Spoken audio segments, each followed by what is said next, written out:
బంగ్లాదేశ్లో అల్లర్లంటే ఒక అర్థం ఉంది, కానీ ఈరోజు అస్సాము పశ్చిమ బెంగాల్ రెండు బంగ్లాదేశ్లో కలిసిపోయిన పరిస్థితి. అయితే ఇక్కడ మమతా బేగం వచ్చేసి తన కబంధ హస్తాల్లో చిక్కుకొని బంగ్లాదేశ్ కి సపోర్ట్ చేస్తుంది. అక్కడ అస్సాం సీఎం హిమంత్ బిశ్వ శర్మ వచ్చేసి అక్కడ హిందువులకి సపోర్ట్ చేస్తూ ఆ రాష్ట్రాన్ని కాపాడే ప్రయత్నం చేస్తున్నారు.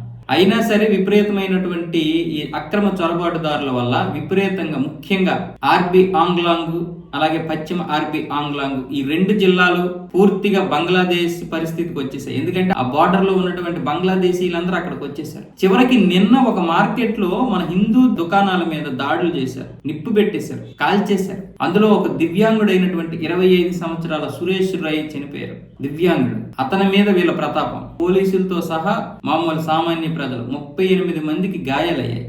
అంటే పరిస్థితులు ఎలా చేయి దాటిపోతున్నాయో చూడండి. ఇకనైనా బీజేపీ ప్రభుత్వం కొన్ని కఠినమైనటువంటి నిర్ణయాలు తీసుకోకపోతే దేశం చేజారిపోద్ది. వాళ్ళు అన్నట్లుగానే చికెన్ నెక్ ఆఫ్ ఇండియా అవతల అదంతా కూడా వాళ్ళ చేతికి వెళ్ళిపోద్ది. 7 సిస్టర్స్ నుంచి మ్యాప్ విడుదల చేశారు కదా, ఇది అంత పక్కా ప్లాన్ తోటే చేశారు, అర్థమైపోతుంది.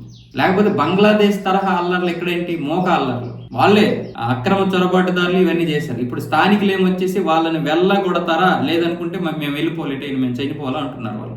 హిమంత్ బిశ్వ శర్మ మొత్తం ఆ 2 జిల్లాలకు చెందినటువంటి వాళ్ళ హిందువులందరికీ కూడా గన్లు ఇచ్చారు, లైసెన్స్డ్ గన్లు ఇచ్చారు. ఇప్పుడు కాదు, గత సంవత్సరం నుండి ఇస్తూనే ఉన్నారు. ఆయన ప్రతి 3 నెలలకి దాన్ని ఎక్స్టెన్షన్ చేస్తూనే ఉన్నారు ఆ పర్మిషన్.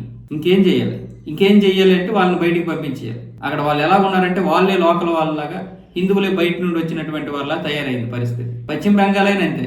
నువ్వు ఎవరినైనా ఒక హిందువుని కొట్టు, నువ్వు హ్యాపీగా బ్రతుకుతావు.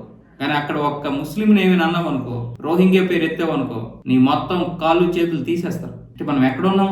పశ్చిమ బెంగాల్, అస్సాం, మణిపూర్, ఈ బార్డర్లో ఉన్నటువంటి రాష్ట్రాలన్నీ కలిపి ఒక బంగ్లాదేశ్గా తయారవుతున్నాయి. మనం దాన్ని చాలా సింపుల్ గా తీసుకుంటున్నాం. ఇకనైనా సరే ప్రభుత్వాలు కఠినమైనటువంటి నిర్ణయాలు తీసుకోవాలి. దాని వెనక ఎన్ని కారణాలైనా ఉండని.